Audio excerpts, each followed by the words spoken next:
بسم اللہ الرحمن الرحیم الحمد للہ رب العالمین رب اشرح لی صدری ویسر لی امری واحلل عقدۃ من لسانی یفقہوا قولی۔ اللہ تعالیٰ کے اسماء و صفات کے متعلق کچھ عرض کر رہے تھے، ابھی کچھ اور باتیں کرنی ہے۔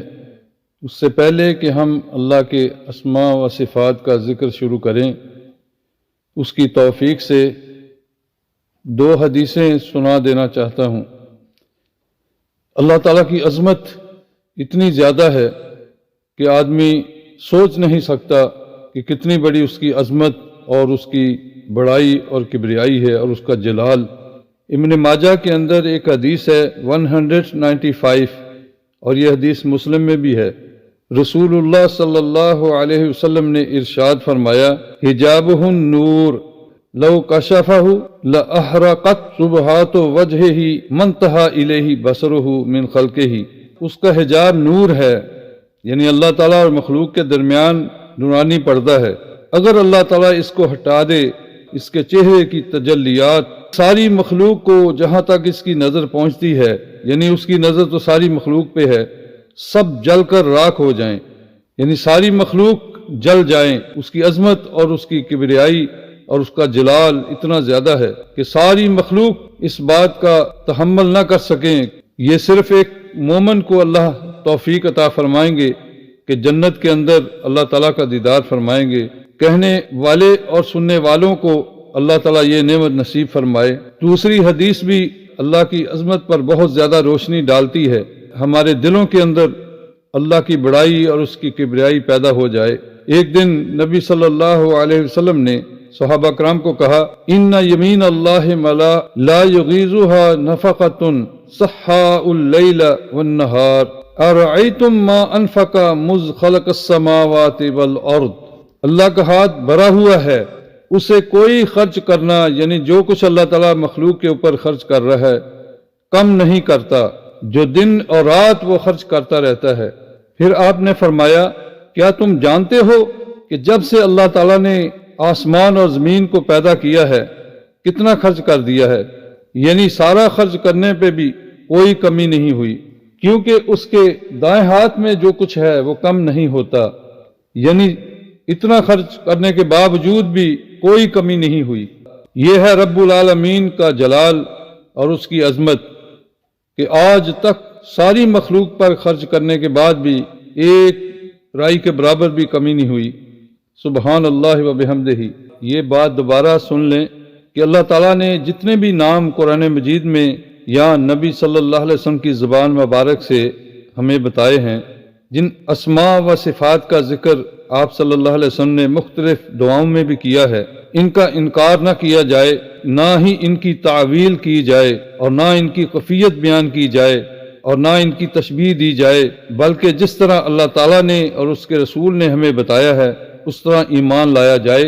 یہ ہے ایک مومن کا ایمان لانا اللہ تعالیٰ کے اسماء و صفات پر، کیونکہ ہم مخلوق ہیں اور ہم ضعیف ہیں، ہمیں اللہ تعالیٰ نے اتنا علم نہیں دیا کہ ہم اس کے اندر قرید کریں۔ آیت الکرسی میں اللہ تعالیٰ نے فرمایا، وَلَا يُحِيطُونَ بِشَيْءٍ مِّنْ عِلْمِهِ إِلَّا بِمَا شَاءَ، اور وہ اللہ تعالیٰ کے علم کا احاطہ نہیں کر سکتے کچھ بھی۔ مخلوق کو اتنا ہی علم ملتا ہے جتنا اللہ تعالیٰ چاہے، اور اسی قسم کی آیت سورۃ طٰہٰ 11 نمبر میں ہے۔ لہٰذا ہمیں حق نہیں کہ ہم اللہ کے ناموں کو اپنی طرف سے تعویل کریں یا اس کا معنی اور مطلب بدل کے رکھ دیں۔ سورۃ بنی اسرائیل 36 نمبر آیت میں اللہ تعالیٰ نے فرمایا، وَلَا تَقْفُ مَا لَيْسَ لَكَ بِهِ عِلْمٌ، جس بات کا آپ کو علم نہ ہو اس کے پیچھے نہ لگیں۔ اور سورۃ نحل 60 نمبر میں اللہ تعالیٰ فرماتا ہے، وَلِلَّهِ الْمَثَلُ الْأَعْلَى، اور اللہ کے لیے سب سے عمدہ اور اعلیٰ صفات ہیں اور اعلیٰ مثال ہے۔ انسان کو اس بات کی سمجھ نہیں ہو سکتی۔ اب اس چیز کی تھوڑی سی وضاحت دوبارہ سنیں۔ اللہ تعالیٰ کے ناموں کے اندر نقص پیدا کرنے والوں کے متعلق اللہ تعالیٰ نے قرآن مجید میں ایک آیت نازل فرمائی ہے، سورۃ مائدہ 64 نمبر آیت میں، اعوذ باللہ من الشیطان الرجیم وقالت اليهود يد الله مغلولة غلت أيديهم ولعنوا بما قالوا بل يداه مبسوطتان ينفق كيف يشاء۔ اور یہودیوں نے کہا اللہ تعالیٰ کے ہاتھ باندھے ہوئے ہیں، انہی کے ہاتھ باندھے ہوئے ہیں، اور ان کے اس قول کی وجہ سے ان پر لعنت کی گئی، بلکہ اللہ تعالیٰ کے دونوں ہاتھ کھلے ہوئے ہیں، جس طرح چاہتا ہے خرچ کرتا ہے۔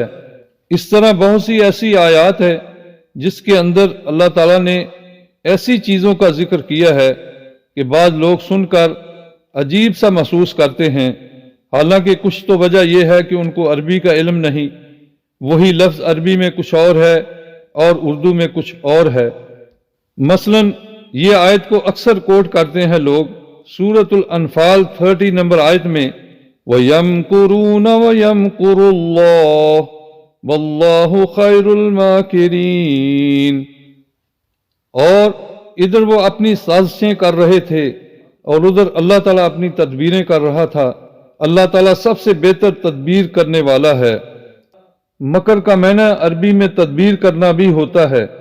ایسی آیات کو سن کر آدمی کو سب سے پہلے یہ دیکھنا چاہیے کہ اس کا اصل مقصد کیا ہے، اور اللہ تعالیٰ کی طرف جو نسبت ہے، اللہ تعالیٰ نے اپنے لیے جو استعمال کیے ہیں ایسے الفاظ، تو وہ کس معنی میں ہے، اس کا پورا علماء سے پوچھیں، صحیح تفسیروں کو دیکھیں تاکہ سمجھ آ جائے کہ اس کا اصل مقصد کیا ہے۔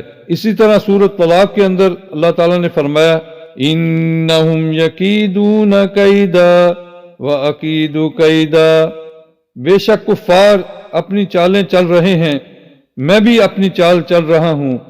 اصل میں ان آیات میں اللہ تعالیٰ بتا رہے ہیں کہ جو وہ کرتے ہیں اس کا بدلہ اللہ کی طرف سے ان کو آ رہا ہے۔ اسی طرح سورۃ النساء 142 میں اللہ تعالیٰ فرماتا ہے ان المنافقین یخادعون اللہ وهو خادعهم۔ سورۃ البقرہ 14 نمبر آیت کے آخر میں منافقین کہتے ہیں انما نحن مستہزئون، ہم تو ان کے ساتھ مذاق کرتے ہیں، یعنی مومنوں کے ساتھ۔ اللہ تعالیٰ اگلی آیت میں فرماتا ہے اللہ یستہزئ بہم ویمدہم فی طغیانہم یعمہون، اللہ تعالیٰ ان کا مذاق اڑا رہا ہے، یعنی مذاق کا بدلہ دے رہا ہے، اور انہیں ان کی سرکشی میں ڈھیل دیتے جا رہا ہے جس میں وہ اندھوں کی طرح بھٹکے چلے جا رہے ہیں۔ سورۃ الشعراء 40 نمبر آیت میں اللہ تعالیٰ فرماتا ہے وَجَزَاءُ سَيِّئَةٍ سَيِّئَةٌ مِثْلُهَا، برائی کا بدلہ اسی کے مثل برائی ہے، جتنا جو کرے اس کے بدلے میں اتنا اس سے کرنا۔ غرض اس قسم کی بہت سی آیات ہیں جن کو بڑے احتیاط سے اللہ تعالیٰ کی طرف کہنی چاہیے، جانے بغیر ایسی بات کہنا اللہ تعالیٰ کی توہین ہو سکتی ہے، جس کی وجہ سے کفر لازم آئے گا، اور جس سے انسان کو معافی مانگ کر فوراً رجوع کرنا چاہیے۔ اور یہ بات بھی اچھی طرح ذہن نشین کر لیں کہ ان کے افعال کا اللہ تعالیٰ پر اطلاق آیت سے ہٹ کر یا اس کے سیاق سے ہٹ کر کرنا جائز نہیں، اور یہ ہرگز کہنا جائز نہیں کہ اللہ تعالیٰ مکر کرتے ہیں، نعوذ باللہ۔ علماء کرام نے اللہ تعالیٰ کے نام 4 قسموں میں تقسیم کیے ہیں، اور وہ بہترین تقسیم ہے، سمجھ آنے والی چیز ہے۔ سب سے پہلے اللہ کا نام اسم علم، جس کو اللہ کہا جاتا ہے، اور اس بات کو بھی خوب ذہن نشین کریں، جب بھی اللہ تعالیٰ کا نام ہم نے لینا ہے تو کوئی نہ کوئی صفت ضرور ساتھ بیان کی جانی چاہیے۔ مثلا اللہ تعالیٰ، اللہ عز و جل، رسول اللہ صلی اللہ علیہ وسلم اکثر اس صفت کو ساتھ استعمال کرتے تھے، اللہ عز و جل، یا ہمیں ایسے بھی کہنا چاہیے اللہ سبحانہ و تعالی۔ صوفیوں کے ہاں سننے میں آیا ہے کہ اکثر وہ اللہ اللہ کہتے ہیں، یا اللہ اللہ۔ یہ ساری چیزیں سنت سے ثابت نہیں۔ نبی صلی اللہ علیہ وسلم ہمیشہ اللہ تعالیٰ کا نام اللہ کی صفت کے ساتھ بیان کرتے، یا آپ نے جو اذکار بتائے ہیں سبحان اللہ، الحمدللہ، ولا الہ الا اللہ، واللہ اکبر، یہ صفاتیں بھی اللہ تعالیٰ کے نام کے ساتھ آئی ہیں۔ اللہ کا یہ نام جس پر پہلے بھی روشنی ڈالی جا چکی ہے کہ یہ سب سے بڑا نام ہے اور سب سے جامع ہے، اور اس کو اسم اعظم کہا جاتا ہے جو اللہ کا سب سے بڑا نام ہے، اور مخلوق میں سے کسی کا نام اللہ نہیں۔ قرآن کریم میں اللہ تعالیٰ نے سورۃ البقرہ کے اندر آیت الکرسی کو اسی نام سے شروع کیا ہے، اللہ لا الہ الا هو الحی القیوم۔ اس آیت میں اللہ تعالیٰ نے بہت سی اپنی تعریف فرمائی ہے۔ 5 نام ہیں اللہ تعالیٰ کے، اللہ کے علاوہ 4 صفاتی نام ہیں۔ اس کے علاوہ اس میں اللہ تعالیٰ نے اپنی تقدیس بیان کی ہے، یہ بتایا ہے کہ اللہ تعالیٰ تمام عیبوں سے پاک ہے، اس کو اونگ نہیں آتی، نیند نہیں آتی۔ اس کے علاوہ اس آیت میں تینوں قسم کی توحید بیان کی ہے۔ سب سے پہلے اللہ لا الہ الا ہوا، یہ توحید الوہیت ہوگی۔ الحی القیوم میں توحید ربوبیت ہوگی۔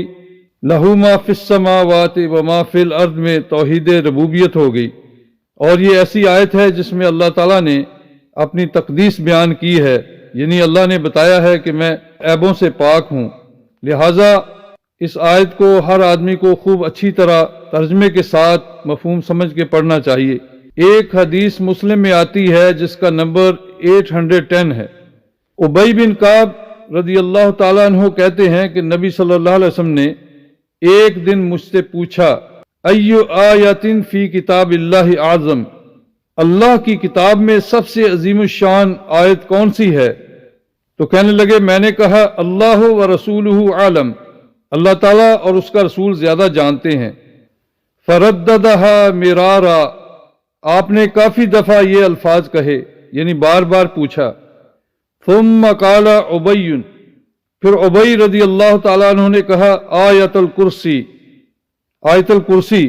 قال، اللہ کے نبی صلی اللہ علیہ وسلم نے فرمایا، لیحنک العلم یا ابا منذر، اے ابو منذر تمہیں علم مبارک ہو، کیونکہ ان کی کنیت تھی ابو منذر۔ تو اس حدیث سے پتہ چلتا ہے کہ اللہ کے نبی صلی اللہ علیہ وسلم نے اس کی تصدیق کی کہ آیت الکرسی سب سے عظیم آیت ہے اللہ تعالیٰ کی۔ اور سورۃ الفاتحہ میں اللہ تعالیٰ کے 4 نام ہیں، وہ سب سے عظیم سورت ہے۔ آیت الکرسی کے اندر اللہ تعالیٰ کے 5 نام ہیں، یہ سب سے عظیم آیت ہے۔ آخر میں سورۃ الاخلاص جس میں اللہ تعالیٰ کے 3 نام ہیں اور اس کی بھی بہت بڑی فضیلت ہے جو صحیح حدیث میں آتی ہے۔ لہٰذا ان 2 سورتوں اور اس آیت کو خوب اچھی طرح ذہن نشین کرنا چاہیے، اور اس کے اندر جو اللہ تعالیٰ کے نام ہیں ان کو خوب اچھی طرح یاد کرنا چاہیے۔ سورۃ حشر کی آخری 2 آیتوں میں بھی اللہ کے اسماء اور صفاتیں بیان ہوئی ہیں۔ جب ہم قرآن کا مطالعہ کرتے ہیں تو ہمیں پتہ چلتا ہے کہ اس میں علم میں سے اللہ تعالیٰ کا نام رحمان وہ بھی تقریباً شامل نظر آتا ہے۔ سورۃ البنی اسرائیل 110 آیت میں اللہ تعالیٰ فرماتا ہے، قُلِ ادْعُوا اللَّهَ أَوِ ادْعُوا الرَّحْمَٰنَ أَيَّمَّا تَدْعُوا فَلَهُ الْأَسْمَاءُ الْحُسْنَىٰ، آپ ان سے کہیں اللہ کو اللہ کہہ کر پکارو یا رحمان کہہ کر، جس نام سے بھی اس کو پکارو تمام اچھے نام اسی کے ہیں۔ دوسرے نام وہ ہیں جو ذات الہی کی صفات کے نام ہیں، جیسے السمیع البصیر۔ تیسرے نمبر پر وہ اللہ تعالیٰ کے نام جس میں فعلی صفت ہو، جیسے الرازق کو رزق دینے والا، البارئ پیدا کرنے والا، المصور تصویر بنانے والا۔ چوتھے نمبر پر وہ نام ہیں جن میں اللہ تعالیٰ کی تقدیس و پاکیزگی بیان کی گئی ہو، تمام نقائص سے پاکی کی صفت بیان ہو، جیسے القدوس و السلام۔ یہ بھی یاد رکھیں کچھ اللہ تعالیٰ کے ایسے نام ہیں جو مضاف ہو کر استعمال ہوتے ہیں، جیسے ذوالجلال والاکرام، احکم الحاکمین، مالک الملک، ارحم الراحمین۔ اس طرح اور بھی کچھ ہیں۔ آخر میں عرض یہ ہے کہ اللہ تعالیٰ کے پیارے ناموں کو خوب سیکھیں اور اس کی معرفت حاصل کریں اور ان کے ذریعے اللہ تعالیٰ کو پکارا کریں۔ اللہ تعالیٰ کا خود حکم ہے سورۃ الاعراف 180 نمبر آیت میں، وَلِلَّهِ الْأَسْمَاءُ الْحُسْنَىٰ فَادْعُوهُ بِهَا، اور اللہ ہی کے لیے ہے اچھے اچھے نام، انہی ناموں کے ذریعے اس کو پکارا کرو۔ مثلا جو چیز آپ کو چاہیے اس نام کو کثرت سے پڑھیں۔ اگر آپ کو اللہ سے مغفرت کی طلب ہے تو وہ نام پڑھیں جس میں اللہ تعالیٰ مغفرت کرتے ہیں۔ اگر آپ کو عافیت چاہیے تو آپ یہ نام پڑھیں، یا شافیو۔ اگر آپ کو رزق چاہیے یا رزاقو، علم چاہیے یا علیمو۔ اگر مغفرت چاہیے تو اللہ کے اس نام سے پکارو، یا غفور الرحیم، مجھے معاف فرما۔ اگر علم چاہیے یا علیم علمنی، اے علم والے مجھے علم عطا فرما۔ اگر آپ چاہتے ہیں کہ اللہ تعالیٰ آپ کی حفاظت کرے، المحیمن یا الحافظ، اگر آپ چاہتے ہیں کہ اللہ تعالیٰ میری دعا کو قبول کرے، یا مجیب، اے دعاؤں کو قبول کرنے والے۔ اس بات کو بھی یاد رکھیں کہ جب آپ اللہ کے ان ناموں کو لیں گے سوائے اللہ، وہاں آپ نے الف لام نہیں نکالنا، یا اللہ کہنا ہے۔ باقی تمام ناموں کے ساتھ جب بھی یا لگے گا تو ال کو ہٹا دینا ہے۔ اگر آپ ال پڑھیں گے تو عربی کی گرامر کے لحاظ سے یہ بالکل غلط ہوگا۔ مثلا آپ چاہتے ہیں کہ اللہ تعالیٰ مجھ سے محبت کرے تو آپ یہ ورد کریں یا ودودو یا ودودو، یا الودودو کہنا غلط ہوگا، ال کے ساتھ پڑھنے میں بھی مشکل ہے۔ اگر آپ مشکلات میں ہیں تو آپ اس اسم کا ورد کریں یا فتح ہو یا فتح ہو۔ آپ کو جسمانی قوت چاہیے یا فردی قوت چاہیے تو آپ پڑھیں یا کبیو یا کبیو۔